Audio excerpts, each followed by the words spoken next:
وقدمنا إلى ما عملوا. الحمد لله رب العالمين والصلاة والسلام على رسول الأمين وعلى آله وأصحابه أجمعين.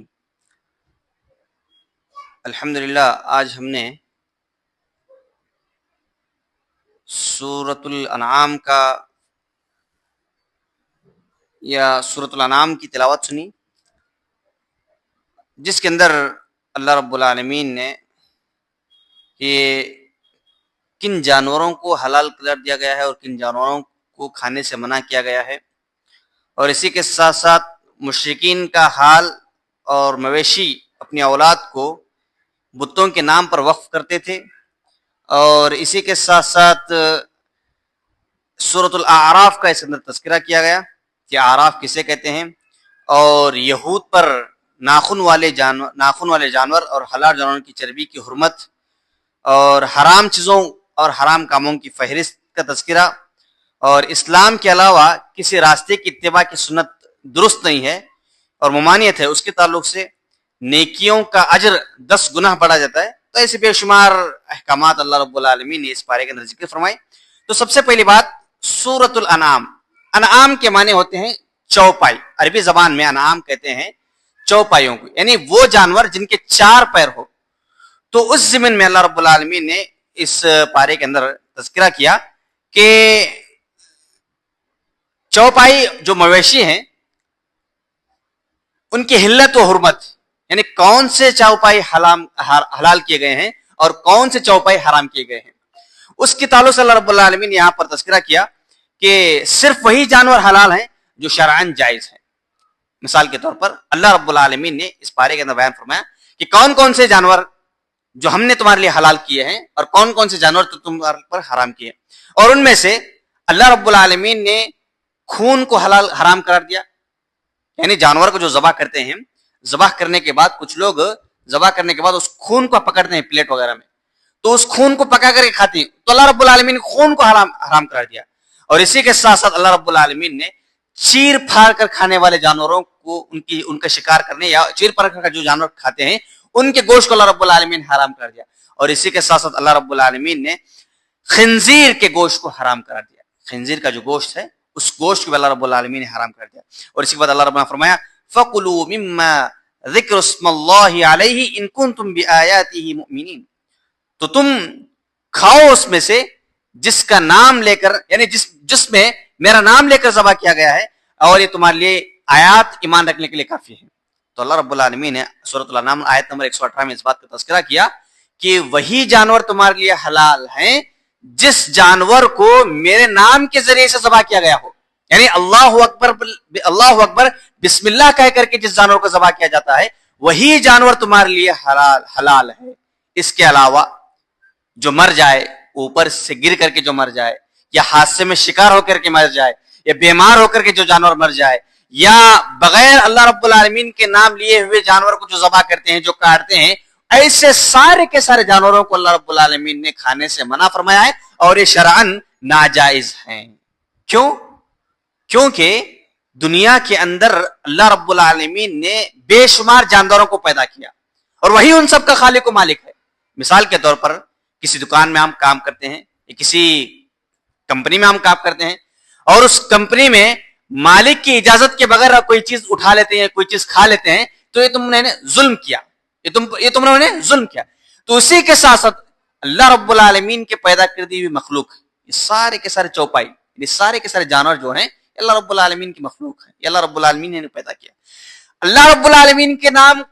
کو ذبح کرنے کے بجائے یا اللہ رب العالمین کے لیے ذبح کرنے کے بجائے غیر اللہ کے نام پر اگر ذبح کرتے ہیں، کسی پیر باباؤں کے نام پر ذبح کرتے ہیں یا نظر و نیاز کرتے ہیں اور اللہ رب العالمین کے نام کے بجائے کسی اور کا نام لے کر کے اس کو ذبح کرتے ہیں، تو اللہ رب العالمین کے اوپر اللہ رب العالمین کی ذات نائب نے اللہ رب العالمین کی بات پر تسلیم کرتے ہوئے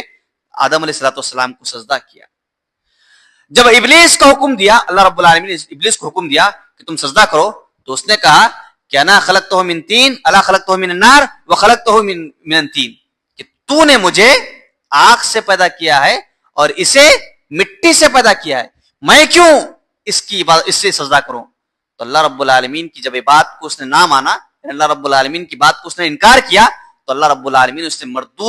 مردود بنا کر کے رجم اور دھتکار دیا اس کے، اور تا قیامت تک اس کو ذلت اور رسوائی کی پھٹکار لگا دی۔ پھر اس کے بعد اللہ رب العالمین نے آدم علیہ السلام کے دائیں پھسلی سے ان کی زوجہ حوا علیہ السلام کو پیدا کیا، اور ان دونوں کو جنت جیسے عظیم نعمت سے نوازنے کے بعد اللہ رب العالمین نے کہا کہ جنت کے اندر جو چیزیں چاہو اور جن چیزیں تمہارے میسر ہو وہ ساری کی ساری چیزیں تم میسر کھا سکتے ہو، پی سکتے ہو اور تم استعمال کر سکتے ہو، لیکن اس درخت کے قریب مت آنا، یہ جو درخت ہے اس کے قریب مت آنا۔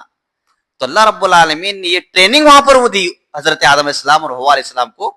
تاکہ آنے والی نسل کو پتا چلے کہ دنیا کے اندر میں کچھ چیزیں تمہارے لیے حلال کروں گا، کچھ چیزیں تمہارے لیے حرام کروں گا۔ اگر حلال چیزیں اپناؤ گے تو یہ ہمیشہ ہمیشہ والی جنت تمہارے کام آئے گی، تم اس کے اندر رہو گے۔ اگر حرام چیزوں کو اپناؤ گے تو یہ جو جہنم ہے اس جہنم کے گڑھے میں رہ جاؤ گے، اور اس جنت سے تمہیں دھتکار دیا جائے گا، نکال دیا جائے گا۔ تو اللہ رب العالمین نے جب حضرت آدم علیہ السلام اور حوا علیہ السلام کو اس بات کا تذکرہ سمجھایا تو شیطانوں نے ورگلانے لگا کہ اگر یہ اس درخت کو تم کھاؤ گے تو تم کبھی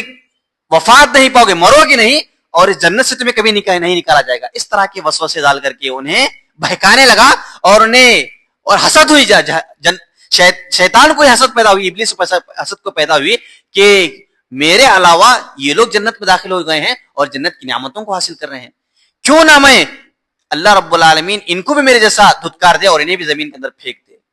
تو اس غرض سے اللہ رب العالمین کی جو بات انہوں نے، اللہ رب العالمین جو حکم نے دیا تھا کہ درخت کے قریب مت آؤ، تو انہوں نے شیطان کے بہکاوے میں آ کر کے، شیطان کے غفلت میں آ کر کے، وسوسے میں آ کر کے دونوں نے اس پھل کو کھا لیا۔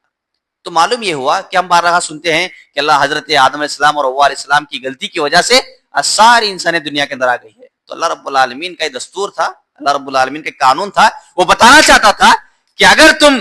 دنیا کے اندر بھی رہ کر کے بھی غلطی کرو گے، میرے احکامات پر عمل نہیں کرو گے، تو جس طرح میں آج آدم اور حوا کو جنت سے نکالا ہوں اسی طرح تمہیں بھی کل قیامت کے دن نکالوں گا۔ تو اللہ رب العالمین نے وہاں پر حضرت آدم علیہ السلام اور حوا علیہ السلام کو ٹریننگ دی، اور پھر اس کے بعد اللہ رب العالمین نے یہ بھی سکھایا، دعا سکھائی کہ کیسے اللہ رب العالمین سے معافی مانگی جاتی ہے۔ اس پارے کے اندر اللہ رب نے فرمایا ربنا ظلمنا انفسنا وان لم تغفر لنا وترحمنا لنكونن من الخاسرین، اے ہمارے رب، ہم نے اپنے نفس پر ظلم کیا، ہم نے اپنے نفس پر زیادتی کی، بے شک تو معاف کرنے والا ہے، بے شک تو رحم و کرم کرنے والا ہے، ہمیں معاف فرما دے اور ہم پر رحم فرما دے، اگر تو ہمیں رحم نہیں کرے گا ہم خسارہ اٹھانے والے میں سے ہو جائیں گے۔ تو اللہ رب العالمین نے پھر حضرت آدم علیہ السلام کو یہ دعا بھی سکھائی، ربنا ظلمنا انفسنا وان لم تغفر لنا وترحمنا لنكونن من الخاسرین۔ تو محترم سامعین اکرام، باتیں تو بے شمار ہیں اس پارے کے اندر، لیکن مجھے اور آپ کو اس پارے کو پڑھنا چاہیے اور اس کی تفسیر کو سننا چاہیے اور اس کی تفسیر کو جاننا چاہیے، تاکہ ہم جو خامیاں، جو کوتاہیاں ہماری زندگی کے اندر ہیں ان کو دور کرنے کی کوشش کرنا چاہیے، تاکہ جو ہمیشہ ہمیشہ باقی رہنے والی جو زندگی ہے، جو آخرت کی زندگی کو بھی ختم ہونے والی نہیں ہے، تو اس زندگی کے اندر ہم کامیابی چاہتے ہیں، کامرانی چاہتے ہیں، تو ہمیں چاہیے کہ اللہ رب العالمین کے احکامات کو، ان فرامین پر عمل کریں گے تو انشاءاللہ العزیز دنیا کے اندر بھی پرسکون رہ سکتے ہیں اور اخروی زندگی کے اندر بھی کامیاب و کامران ہو سکتے ہیں۔ تو اللہ رب العالمین سے دعا ہے کہ الہ العالمین مجھے اور آپ کو صحیح معنوں میں دین اسلام کی تعلیمات پر عمل پیرا ہونے کی اور اپنے گناہوں سے تجھ سے معافی مانگنے کی توفیق عطا فرمائے، آمین۔